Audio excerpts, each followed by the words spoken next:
Awesome. Well, good evening, everyone. My name is Kailani Nama'u, and I'm with American Indians in Texas at the Spanish Colonial Missions. We have the pleasure to have Bexar County Judge candidate, Judge Peter Sakai, joining us tonight.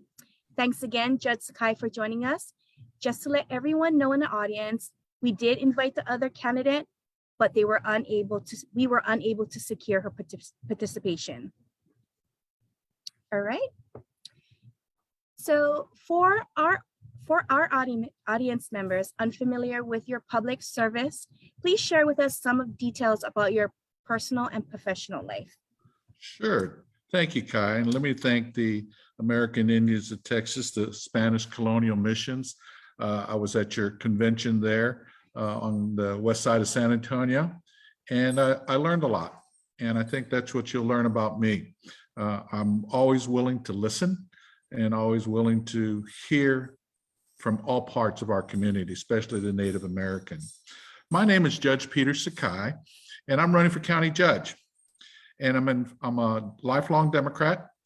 And on March the 1st, I was the top vote getter for county judge. That's the position that Judge Nelson Wolff has had for about 20 years, and he has now announced his retirement, stepping down.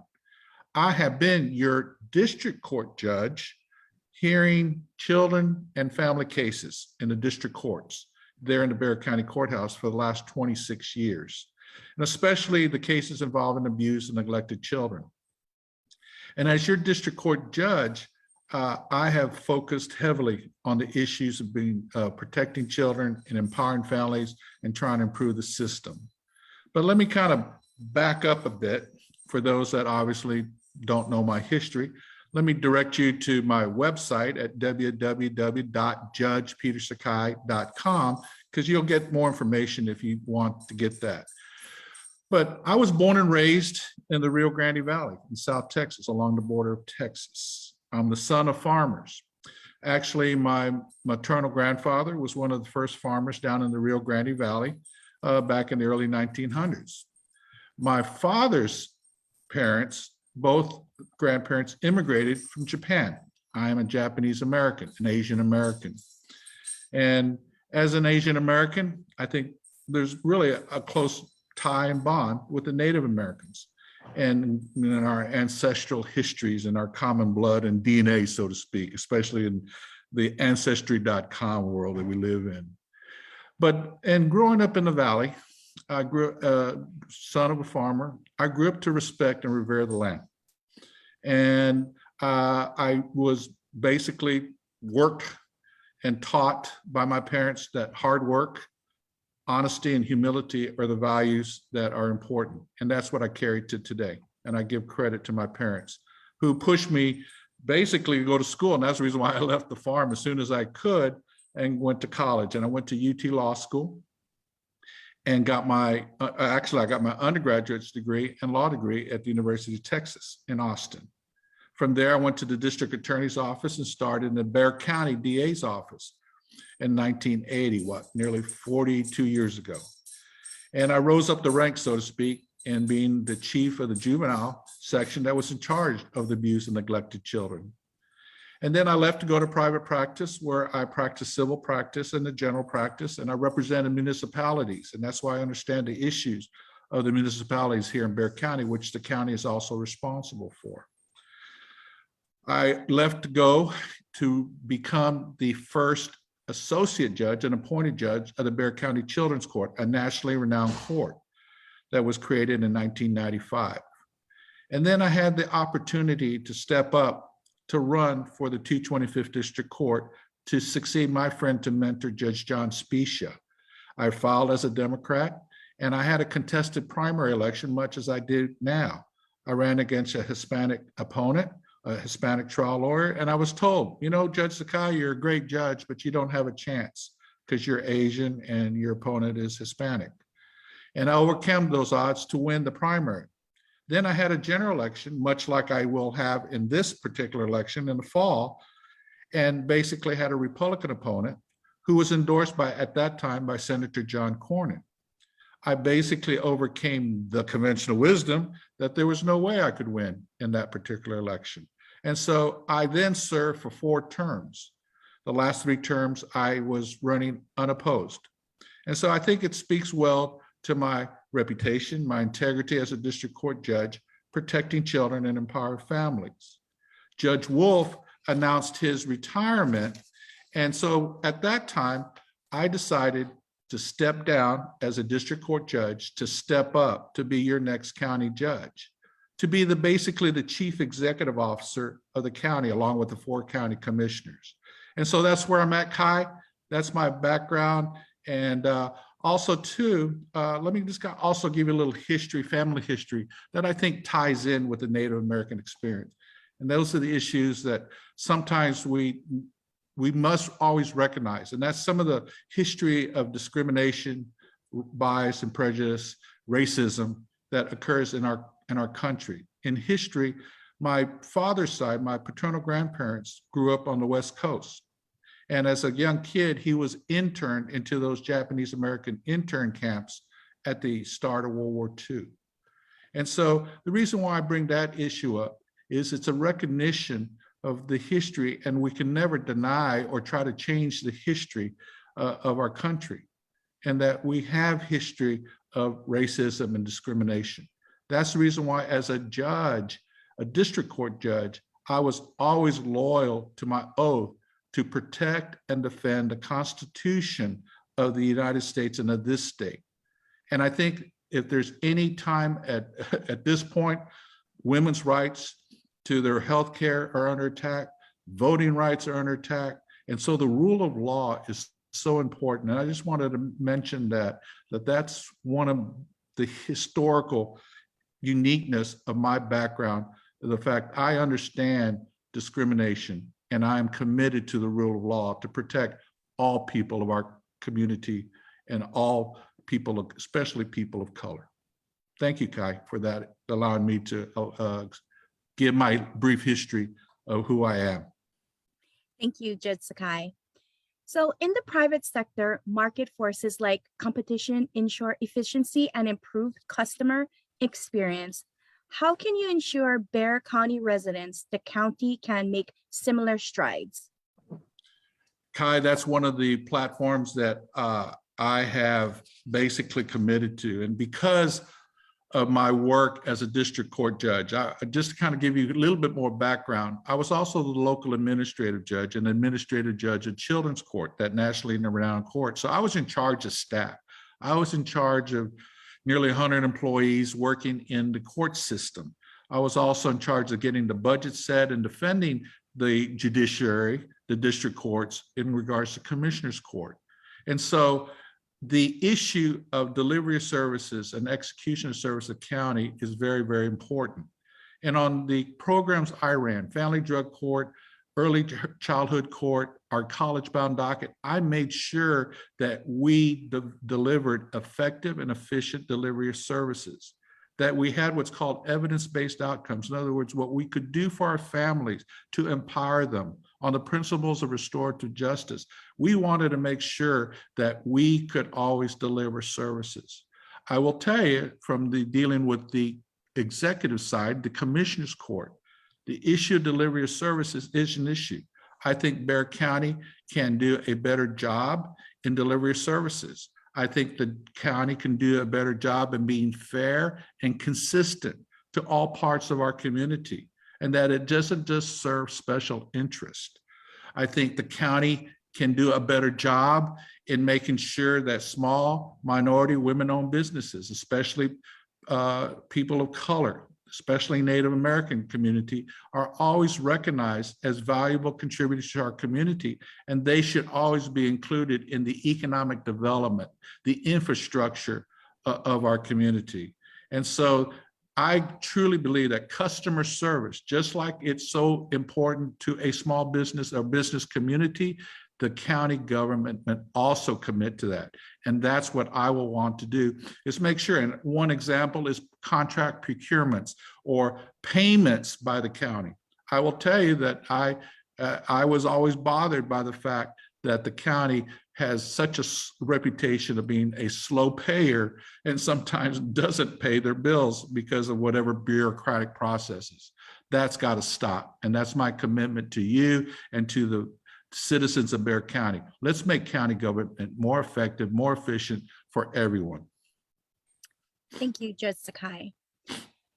So more than 1 in 3 high school students experienced poor mental health during the COVID-19 pandemic.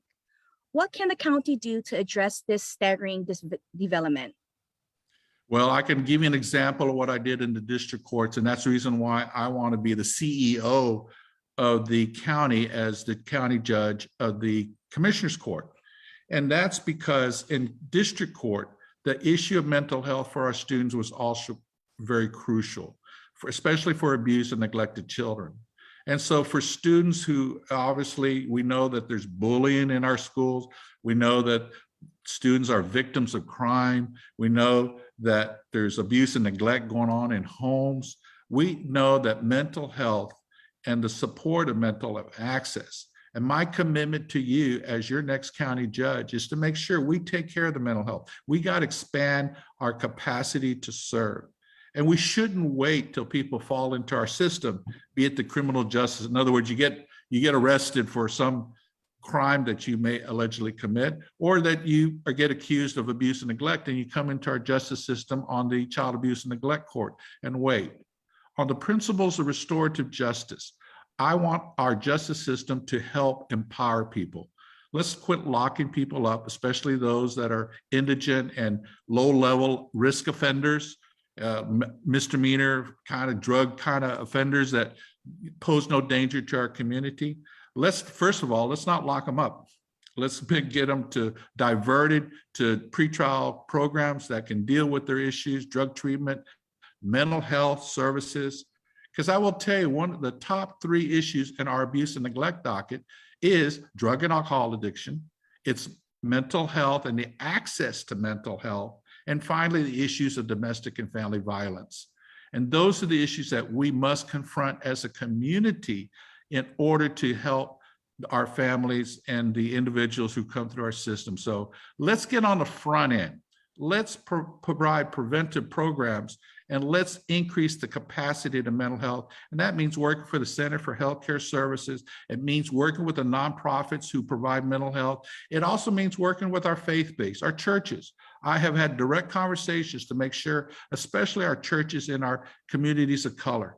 In other words, the neighborhood churches, the small churches, and ask them to please include mental health services.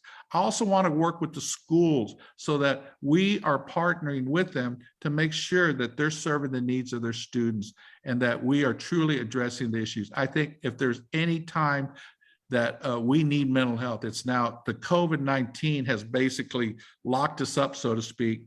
And I can tell you from the abuse and neglect issues, there are issues now coming out as we kind of come out of the post-COVID world, and mental health is number 1 on the priorities to make sure that we are serving our community well. Thank you, Judge Sakai. What would you do to address the need for safe, decent, and affordable housing? Great question. Obviously, we have an issue of capacity, and that means we don't have enough affordable housing for our community. One of the things that people sometimes fail to recognize when we talk about affordable housing, they also tie in homelessness, and that's the people that live on the streets. Now, having worked in the courts, I know as your next county judge that we have to be very targeted in regards to affordable housing, because what we need to do is increase the capacity of affordable housing. That means we have to work with the nonprofit communities such as Our Casa, that works on the west side, Merced Housing, Prospera, MRP. There are numerous nonprofits that are building up housing, and we must, as we give out basically tax incentives or tax breaks or financial incentives to these nonprofit partners, we've got to make sure that they are also providing affordable housing for the working poor. Because one of the issues I have seen as a district court judge is that the working poor, through eviction and the COVID process, loss of jobs, or the bills mount up, or people are being evicted now because the evictions have been released, so to speak, and there's no longer, or the protections have been dropped, so to speak. Now people are going to the Haven for Hope. And the Haven for Hope, in fact, is full of children and families when it was originally set up to deal with the chronic homeless. Now, the chronic homeless population has a significant issue of mental illness. And that goes back to your other question of mental health. We have to deal with the mentally ill and people that have significant mental health issues, separate and distinct from the working poor that have been displaced. And so what we need to do is also work with our nonprofits, such as Haven for Hope, and make sure that they're meeting the needs of our chronic homeless. Unfortunately, some of the mentally ill, especially our veterans with PTSD, are really wanting to say, hey, I want to live out here in the culverts, or in the forest, or in the ditches, so to speak. And what we're going to have to do is we're going to have to be very targeted and make sure that we're serving all the needs. But affordable housing is, again, another big ticket item that we're going to have to, I want the county to commit to. And that's my commitment to this county, is to increase the capacity of housing for Bexar County. And understand that Bexar County is not just the city of San Antonio that has its own, and I support the bond program, by the way, the bond proposals that are because affordable housing is on there. And there's some pushback on that. And I am pushing back, saying, no, that is an infrastructure issue that we need to support. We've got to increase capacity of housing, but we also have 26 municipalities and the unincorporated area. And as the county grows, and we have a projection that by 2040, another 1 million people are going to come in here. We've got to make sure that we have adequate housing for all, especially those that are marginalized and displaced for whatever reasons. Thank you, Judge Sakai, for that. So although the taxing district is independent of county government and the state legislature has balked on property tax reform, what can you tell homeowners who are struggling to pay their increased property tax? Again, another great question, Kai. Obviously, property taxes and property appraisals are one of the big issues that especially as people got their property appraisals. You have accurately stated. Let's break it down. First of all, I'm committed to reducing property taxes, and we're going to have to because of the skyrocketing property appraisals. Property appraisal is within the legislative function. It is an extension of state government. And the issues are, as county judge, my commitment is to kind of be the bully pulpit, to basically go to the legislature, work with our Bexar County legislative delegation, and change the laws in regards to property appraisals. These are some of the specifics. One is the property appraisal process is not open and transparent. Another issue is property appraisals the heavy burden falls on homeowners, and it really falls heavily, disproportionately on the seniors, disabled, and veterans. And so basically what I'm saying is we need to make it more open and transparent, because I believe the commercial developers, the big business, the big interest, basically are not required to accurately disclose their sales price. And that's just what the deal they got from the state legislature. And so we're going to have to change that.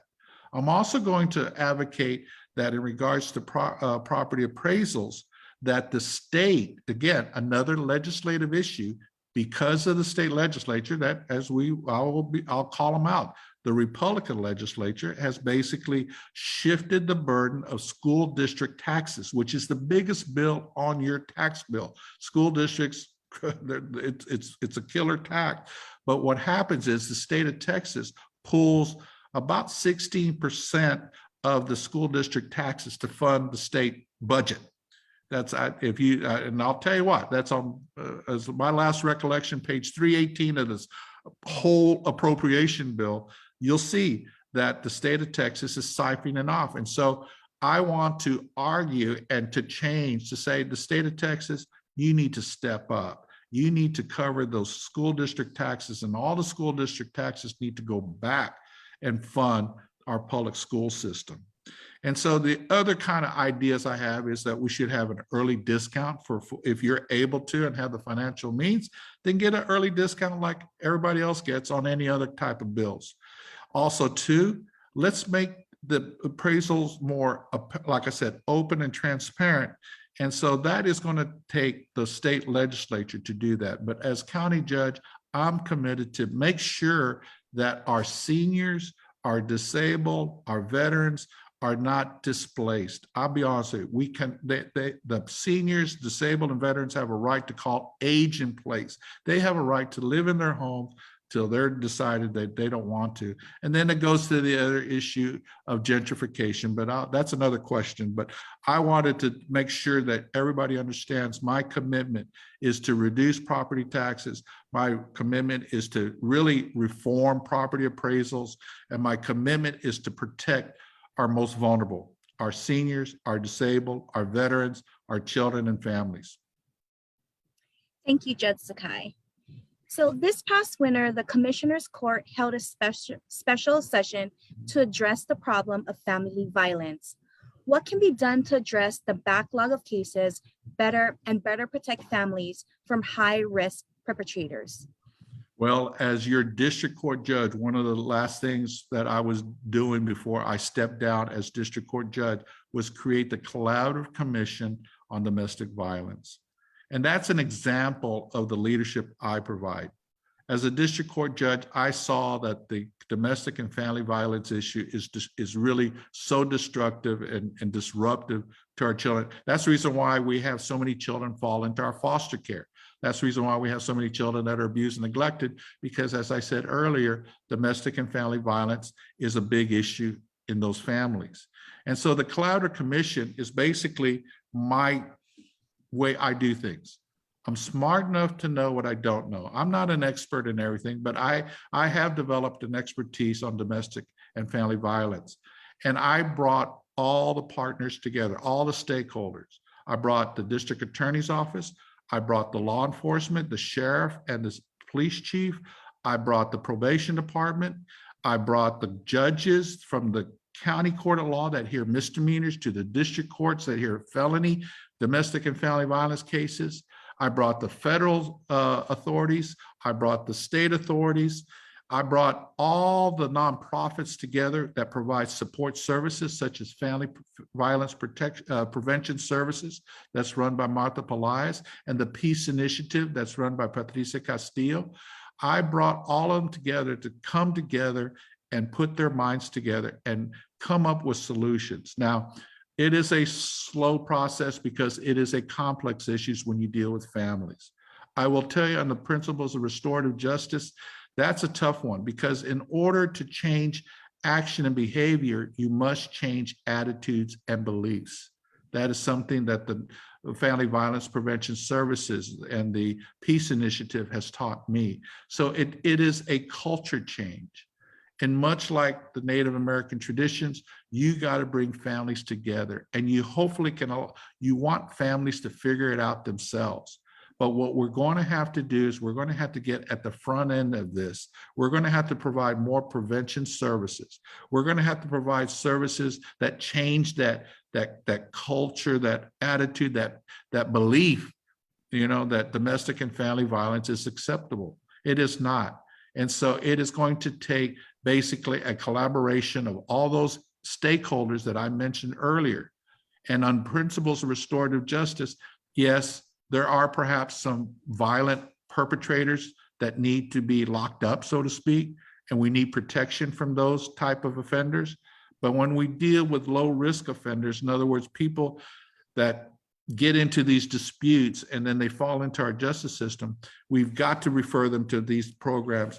One program at the Family Violence Prevention Services is called Celebrating Families. And that was a program that we tied into our abuse and neglect court. And what it did is it used dinner time as the centerpiece for their therapy. And we would bring the children in that were living in foster care and bringing them in and allowing them to have dinner with their parents who allegedly had abused, neglected their own children. And we used dinner time to teach them that was a sacred time, that was a time of reverence and respect, and that we should always, use dinner time to communicate. Put those cell phones down, turn them off, and engage in conversations and bond with your children. So that's an example of how I have tried to provide and support innovative out-of-box programs that truly deal with the issues of domestic and family violence. It is an issue that is ongoing. It is an issue that we must deal with if we're truly going to have a healthy, well community. Thank you, Judge Sakai. The county has experienced unprecedented growth. What is your plan to address much needed traffic congestion relief? Wow, that's another great question. Basically, as I told you earlier, we got about 1 million more people coming in by 2040. So the growth is going to go to the unincorporated areas. More burden's going to fall on the county. And so what we're going to have to do is we're going to have to bring all the stakeholders. And much as you've seen how I handle things, both from the child abuse court and the family violence situations, I'm going to bring all the stakeholders together. And so basically what it boils down to is I've got to bring the Alamo Regional Mobile Authority, the ARMA, there's the Mobility Planning Organization and SAMCO, these mobility coalitions. Basically, these are all the stakeholders that provide and support multimodal transportation. And what we're going to have to do is we're going to have to then partner up with our other governmental entities such as VIA, right? And we're going to have to basically think out of the box and be innovative. When we create development, we've got to make sure that we are focusing on the transportation side of development and to figure out, is there possibilities that we can lessen congestion by, as an example, VIA. Can we create bus routes that will focus in on our major employers and move people on direct routes so that, we can move, the hospital, people that work at the hospital, create direct lines. And I know that those are strategies that are being used now, but those are examples of what we need to do. We need to be innovative. We need to basically bring everybody together. And when we have these big bond programs that have roads and street, we should all be talking together, city, county, state, federal. And what we need to do is we need to figure out how we can lower congestion. Because I will tell you, as you go out to the unincorporated areas that's outside of 1604, especially in the Northwest Corridor, that is one of the biggest complaints in that community is road congestion. And it is going to take, basically, again, I'm smart enough to know what I don't know. I'm going to have to bring the experts in. I'm going to have to bring the people, the stakeholders that know. And what we need to do is we need to sit down and talk. And one of the things I think that government doesn't always do very well, we need to learn to listen. And we need to learn to listen to the experts and then come up with a plan that doesn't cater just to special interest. That's my commitment to you as your next county judge. Thank you, Judge Sakai. Local Native tribal communities are often erased statistically because they aren't federally recognized. This despite the census showing that we're growing a significant percentage of the population. What kinds of strategies and research partnerships can you initiate to address this injustice? Well, I think it's the same situation as Asian Americans. We're the minority of minorities. And again, let me kind of bring back where I came from. I grew up on South Texas along the border, and it was all Hispanic. And so I grew up at a time when, unfortunately, I was taunted and teased as an Asian American. And I remember as a young kid, hey, I used to ask God, why did you make me different? Why do I have a different sounding name? Why do my eyes look different? Why is my hair, why can't I be like the blue-eyed, blonde-haired kid that doesn't make fun of? And so the issues of being a minority is very, very important to me. And for The Native American, I think that is also the same dynamic. Y'all have never been respected in many ways. I mean, it's historical. Your sovereign has always been challenged. And an example of the legal process, and something that I'm very familiar with, is the Indian Child Welfare Act, ICWA, which protects the rights of the Native American children and gives rights to the Native American as they come into our justice system. And I want to make it real clear, there was a challenge to ICWA recently. And at the trial level, the Indian Child Welfare Act was, I think, according to, I believe, a Trump appointee judge, was basically throwing it out as unconstitutional and would have stripped the Native Americans of their rights under the Indian Child Welfare Act. And fortunately, that got up to the US Supreme Court and got reversed. And I am a firm believer that is a contract that America made with the Native Americans for the various reasons, obviously based on the issues of the past atrocities in the past. And so that is a commitment that I bring to you in regards to the rights and respect of Native Americans. I truly believe that, you know, what we need to do is y'all bring such valuable traditions, what we call in the child protective world or the child abuse world is a circle of support, bringing families together in a circle and trying to come up with solutions. And so I know that's rooted in your Native American history. It's to allow families to figure things out and put their own families on the path of success and put them together. And so that's my commitment to you, is to always support the rights of the Native American. Thank you, Judge Sakai. The work mental health SAPD officers Ernie and Joe do diverts individuals struggling with mental health issues away from jail and prison. Do you think that strategy belief individuals and society? As your next county judge, I am committing myself to the principles of restorative justice. And what you just talked about is one aspect of restorative justice. Restorative justice is based on the principles of focusing on the positive aspects of each individual. And so when people come into our justice system, and I said earlier, sometimes they come in on criminal justice, they broke a law. Sometimes they get involved with abuse and neglect, and they come in through our abuse and neglect children's court. Sometimes they come in our family divorce court. And, you know, there's all these ways that people come into our court system. Domestic and family violence come in through criminal and civil courts. And so based on the principles of restorative justice, we've got to always make sure that we're there to empower families. And we should never, ever incarcerate indigent people, especially indigent people that are low-level risk offenders, that, you know, somebody busted for drugs, you know, and that's it, should not be incarcerated because they lack money to bond out. And so, you know, I support the current district attorney, Joe Gonzalez, on some of the initiatives of sign and release. I support Sheriff Salazar and the SAPD and those officers that you pointed out to have mental health officers. That's one thing that the city of San Antonio has committed to, especially as a result of the Collaborative Commission on Domestic Violence. One of the outcomes, one of the big push that came out of my commission that I created was the creation of mental health, not so much officers, but mental health experts that will help intervene into these families. And as you said, those officers have been nationally recognized for the work, for the compassion, and the sensitivity.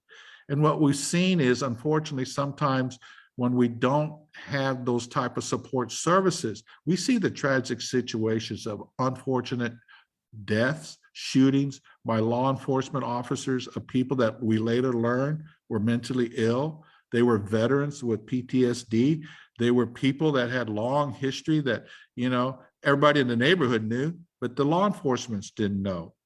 And so we need to commit to protect our citizens, because what will happen and what has happened, and when we have these tragedies and tragic deaths, then we start pointing fingers at each other, and we start blaming, and we start then polarizing, saying, you know, we have a certain segment of our population that, believe that, the law enforcement, is violating people's rights. And, and there are some really tragic situations where with mental health support or mental health officers or mental health training. That's another thing. It's also about training and making sure our law enforcement understand that they need to treat the mentally ill different.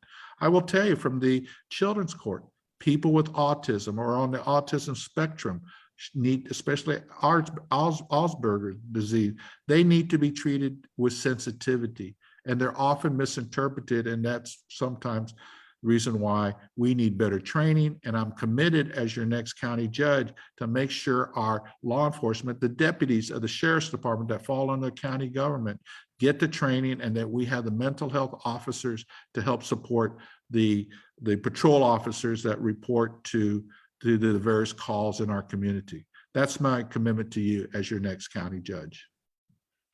Thank you, Judge Sakai.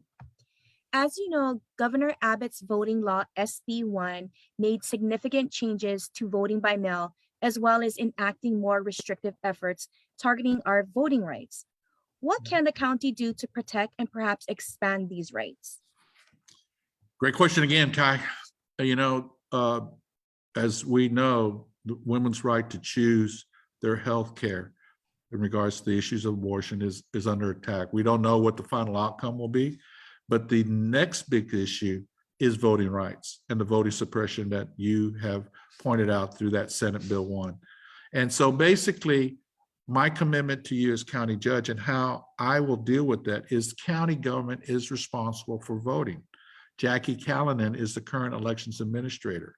And so it's my understanding, I understand that she may be stepping down after this election cycle. So it's my commitment to the community to make sure that we get the best person who is knowledgeable with voting rights, who is knowledgeable with technology. I think what we've learned in this current cycle is obviously the mail-in ballots, the confusion, and the denial of the right to vote, especially by the seniors. I personally believe that is a violation of their constitutional rights.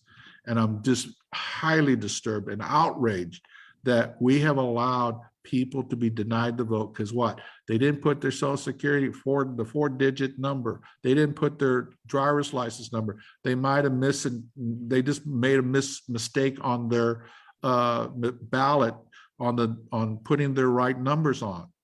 And then they didn't have the right phone number to cure the ballot.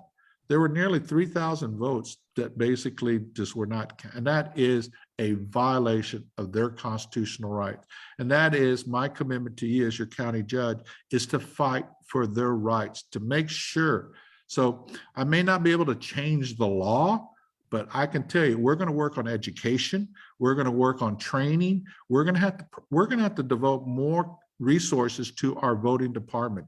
We need, I'll be honest with you, one of the things is, and the reality is, most of the workers, volunteers, are seniors, and our seniors are aging, and there are less seniors going to be able to support the voting system. So we need more resources, we need more training, we need more education, and my commitment is to make our voting department, our election department, a viable and vibrant department that, again, that goes back to what you earlier said. We need better customer service. We need effective and efficient delivery of services, and that's one area that I will commit to you as your next county judge. Thank you, Judge Sakai. How do you feel about alternative to incarceration programs? Do you foresee? Well, I'm sorry. Do you foresee our courts implementing alternative measures? Sure. Based on restorative justice, what we need to do is have pretrial diversion, which means, if you're a low-level offender, say, you're coming in with a possession of marijuana, fine. You should be diverted. Perhaps you just pay a fine and go. If that's the situation, you should be incarcerated or held in our Bexar County jail. People need to recognize that even the fact that under the current status, you have possession of marijuana, Class B, which is the lowest level other than Class C. Basically, you're going to get put in jail, and anybody who's been put in jail knows what a slow torturous process that is, and it's slow to get out of that process. And that's another delivery of services the county needs to improve on. Anybody, if you ever had a loved one, you know how much angst and anguish it is to get people out of jail. And so in regards to the alternative to incarceration, that is the key to lower our jail population. That's the key to get our jail under control. And that's an issue I have to work with the sheriff, especially Javier Salazar, in order to make sure that we are holding the people that need to be held, people that are predators, people that are a danger, especially, you know, those predators of domestic and family violence at the severe level. We really do need to protect our victims in our community, especially children and spouses. And so that's my commitment, is to make sure that we're housing only those that need to be housed, that we are diverting either through pretrial diversion, that we have programs that we can send people to. As I indicated earlier, in the domestic and family violence, there are some really great what's called batters in intervention prevention, BIP programs, prevention programs that are really valuable and are truly therapeutic and effective for those type of issues of domestic and family violence. And I find that if we put people in those fatherhood programs, we also have some really great fatherhood programs out there. And what we need to do is commit to great therapeutic programs. And my commitment as county judge is to partner with the nonprofits, partner with those programs to provide those support services, to intervene into the lives of the people who come into our justice system. And like I said, with those that don't need to be incarcerated, let's figure out how to divert them. But we're going to have, what people don't realize is it's a system. It's not just, okay, I want to order it as county judge. I have to work with the district attorney. I have to work with all the criminal district court judges. I have to work with all the criminal county court law judges. I have to work with the adult probation department. I have to work with the pretrial services, and I have to work with all these entities, and I have to bring them all together. And that's the reason why people sometimes get real frustrated with county government, because I, as a county judge, yes, I consider myself the CEO, chief executive officer, but I am one of 5 people on commissioner's court. And it takes a majority of 3 to make anything happen there. And then I have to be respectful of the elected officials, the sheriff, the judges. I can yell and scream at them, and I can really get in their face, but I'm going to be honest with you. I have to be respectful, because we have seen when a county commissioner who's now running for county judge on the opposite political party, former Commissioner DeBerry, she and the Sheriff Salazar were arguing over a boat. And that's something that I'm not going to spend time and waste time. People get real frustrated when they see wasted time and wasted efficiency over issues that, like a boat. And we're not going to do that. So that's my commitment to you, is to bring all those people in and put restorative justice principles into effect. And let's empower people, because when we punish people, we got to make sure that we don't foreclose the right. And one example is losing your driver's license, right? Or putting fines that you can't pay, so that you got to sit in jail to pay them off. We've got to eliminate the jail as a debtor prison. And what we need to do is we need to be thinking out of the box. We need to be innovative, and we need to make a commitment to help people. That's my pledge to you as your next county judge. Thank you, Judge Sakai. The 2020 Disparity and Availability Study that made some recommendations on contract building opportunities. Do you agree with those recommendations, and how do you intend to implement them?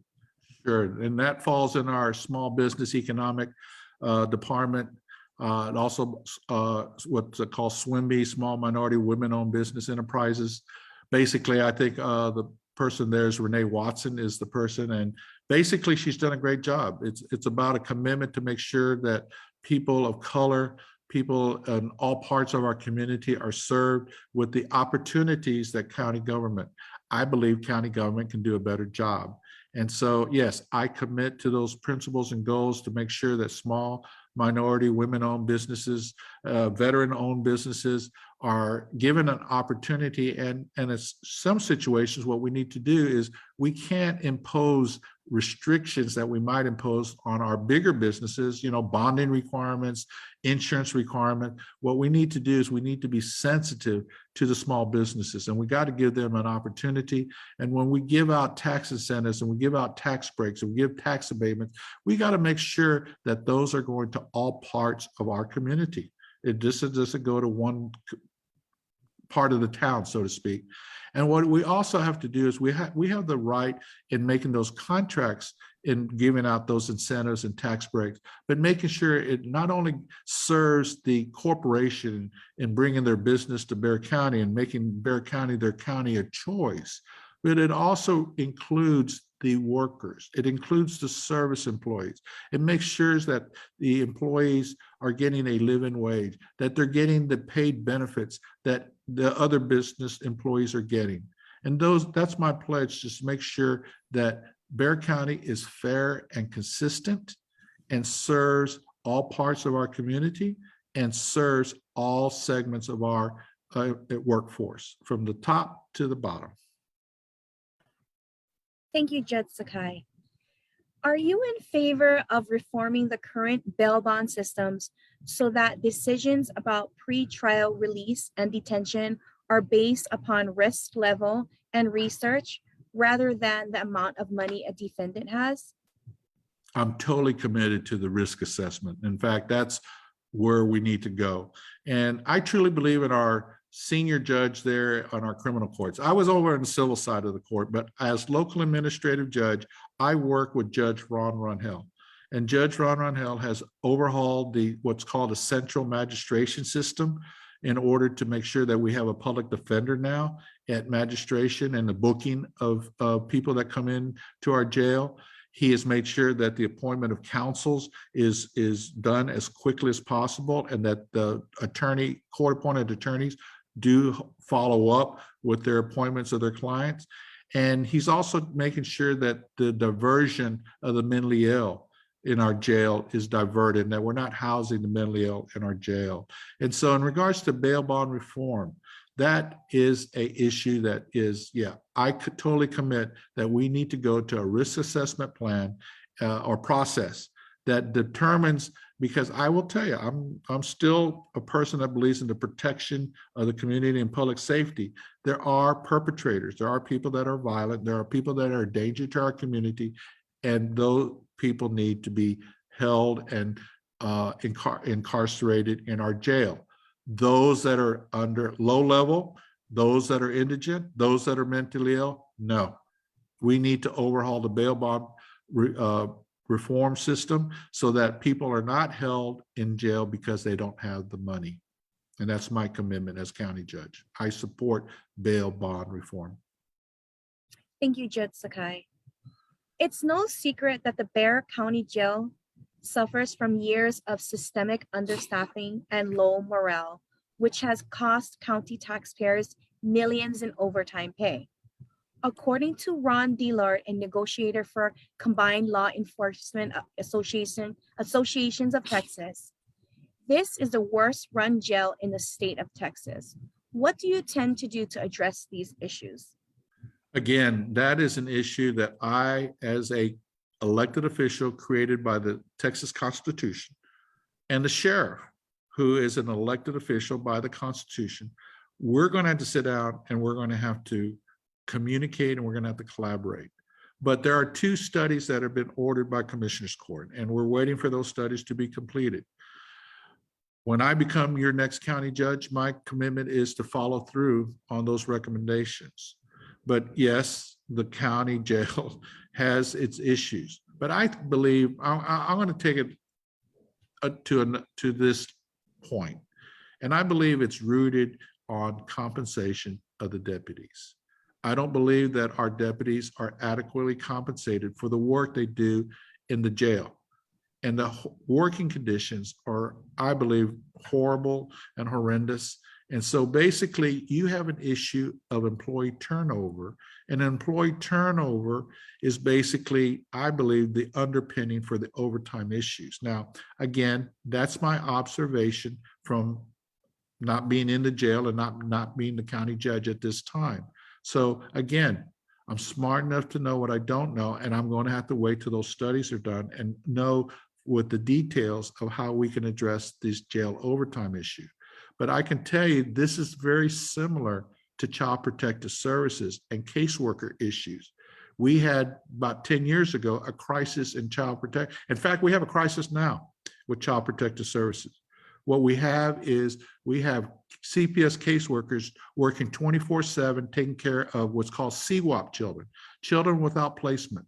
And they're having to house and put children in hotels or wherever they can. And these caseworkers are ordered to monitor them, working 24/7, then having to go to court or do their work during the day. It is creating a horrible working condition, and they're not being compensated properly. They are quitting. They are quitting in droves, and it is breaking down our CPS. And that's the reason why the foster care system is in crisis, and the Republican leadership in Austin has failed to address this. And so I take that back to the county jail. We've got Bexar County deputies that work in the jail that quit because they don't get compensated for sometimes working 24/7 because there's not enough deputies. And so until we deal with this turnover issue, we deal with compensation, we deal with the working conditions, the jail will be what it is. It's just a horrible place to work, and nobody wants to work there. And so what I believe happens, people that are loyal, dedicated deputies are forced just to work around the clock. And that's the reason why there's only so much you can get out of employees. You can't continue to abuse them. You can't violate their constitutional right to a fair and safe working condition. And my commitment as county judge is to look at that closely. And I think that's one of the possible solutions to the county jail. We need to get those deputies compensated. We need to get the hiring up. We need to keep them, because I learned in CPS, and also too, we saw that in the education system with school teachers. And we're seeing that, in fact, now, I think you're going to start seeing school teachers starting to quit in droves. And you're going to see there are public school systems suffering because they're going to struggle to fill those positions. And so we're living in tough times. COVID has taught us that we need to do things differently, and we need to think out of the box, and we need to be innovative. And that's my commitment to you. And that's what I've been doing as your district court judge, and I will do as your next county judge.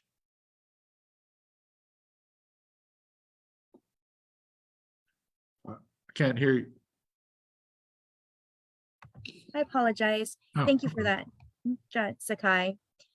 The Bexar County Specialty Courts are introducing innovative programs to interrupt the flow of people into jails. What kinds of strategies have you seen make a difference in people's lives? Well, I just finished being the president of the Texas Association of Specialty Courts. So basically, I have been a leader for the whole state of Texas, if not Bexar County. I created, along with Judge Specia, the first family drug court over on the civil side. I also created the early childhood court, also called baby court. Also created the college-bound docket. So let me explain those programs to you and your members here. Basically, based on restorative justice, I came to the conclusion after many years, I was like, we got to quit just terminating parental rights and taking children away from their parents and then hopefully find an adoptive home. What we need to do, if we're truly effective, is we need to return those children back to their parents. And so we created programs, specialty courts, family drug court, which dealt with addiction. We know that drug and alcohol addiction is the biggest issue in our children's court with abused and neglected children, the biggest issue. A lot of times because people are using drugs to deal with their medication issues for their mental health, and then the lack of access to mental health. So you see how it all kind of comes together for these families and devastates these families. Our early childhood court was to recognize that when a child is born and born positive with drugs and our system takes away, that maternal bonding is a sacred time. And we should always be respectful and revere that a mother and child, their bonding is from 0 to 3. And we need to preserve that if that child is going to have a healthy and vibrant health and relationship with their parents and with their family. And basically, so we created those family drug court, the baby court, to basically move the needle, so to speak, to move the system. Child Protective Services, which is very good about removing children, but they're not good about returning children and putting children back with their families. So specialty courts brought all the stakeholders together, and we created these programs and based on knowledge and science, and basically brought the nonprofit communities, brought the counselors for mental health, brought the domestic and family violence advocates to make sure that we dealt with those issues. And we were very successful. And our recidivism rate was 10 to 15%, meaning the overwhelming majority of people that completed these programs, much as they do in our felony and misdemeanor drug courts, they don't come back. They make it. They become healthy, working taxpayers, and they give back to their communities, and they're so appreciative for what the system did to them. And finally, one of the last programs I created was the College Bound Docket, which was to create a pipeline to college for our foster kids.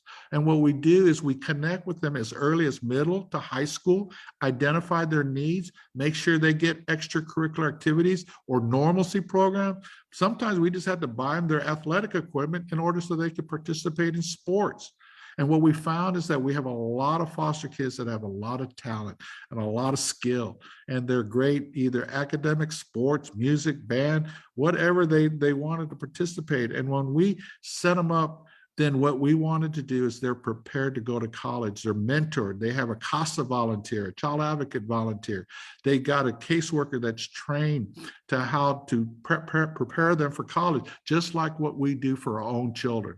And that's also a tenet of mine, meaning I wanted to treat the children in my court as if they're my own children.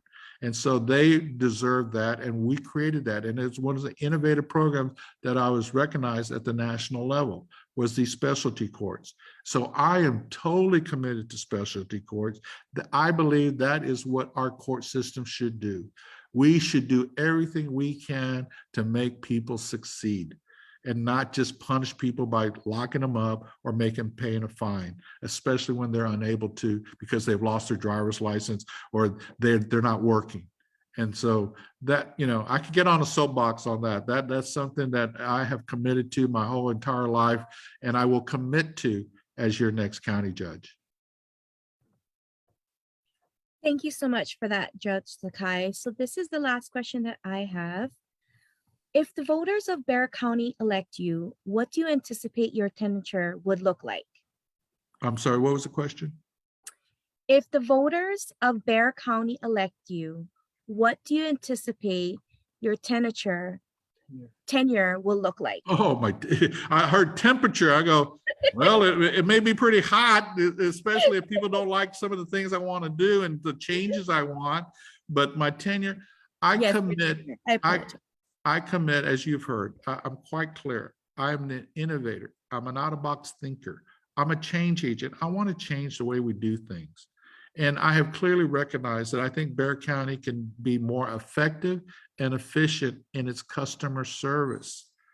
I will tell you, we have to provide better delivery of services, both in our justice system, both in our public health system. Remember, the county is also part of university health system, and we didn't touch that, but I want to say that the hospital district is an entity I'm very proud of, and I think they provide really quality medical services. We know they have a tier 1 trauma center with the military bases. We know that they're in partnership with UT Health Science Center with the medical school.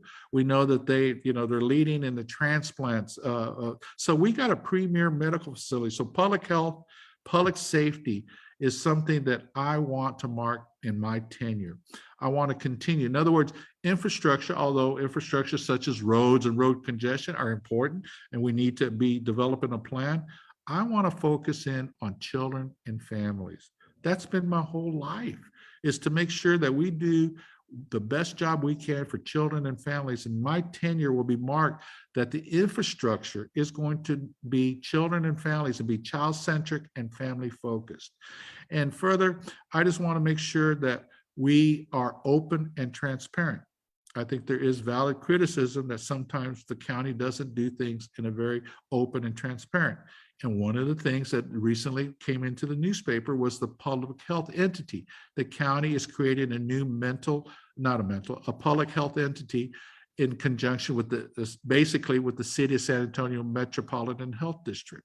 I support this because I believe the county has to take a leadership role. It has to protect the 26 municipalities and the unincorporated areas. And so the county is poised to be a leader along with the City of San Antonio. And my pledge is to work in hand with the City of San Antonio. Break those silos of bureaucracy, because when you deal with the city, well, you often hear, well, that's a city issue, go talk to them. You talk to the city and go, oh, that's a county issue, go talk to them. Oh, that's a state issue, go talk to them. That's a federal issue, go talk to them. And let me tell you, I heard it in my court system in children's court. Let's quit pointing fingers and telling people where to go. Let's get these people as they come into our system and we come in contact, because that's the other thing. And I think that's based on the principles of the Native American tradition. It's depending on your mentors. It's depending on your connectors. It's depending on people in your tribe, so to speak, that help pull people through.